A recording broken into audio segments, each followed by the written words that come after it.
будет еще одна инициатива, предложенная Сергеем Гаприковым. Это по совмещению ему полномочий представителя правительства. То есть, чтобы глава республики мог возглавить правительство. Полномочия правительства. Да. Председателя правительства взять на себя. Да.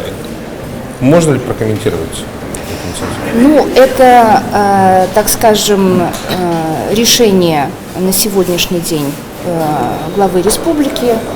Понятно, что оно принято с учетом сложившейся ситуации и отсутствия кандидатуры на пост председателя правительства республики.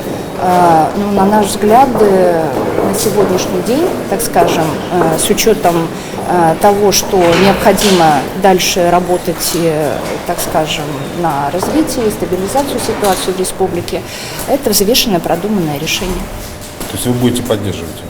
Мы будем его поддерживать, безусловно. Ситуация должна быть управляемой, и мы должны дальше работать, как я уже сказала, на развитие, потому что на сегодняшний день в очень сложных, непростых финансовых условиях при решении ключевой задачи привлечения федеральных средств на территорию поиска инвестиционных проектов, в том числе крупных инвестиционных проектов, безусловно, ни в коем случае ни на один день нельзя ситуацию упускать из-под контроля.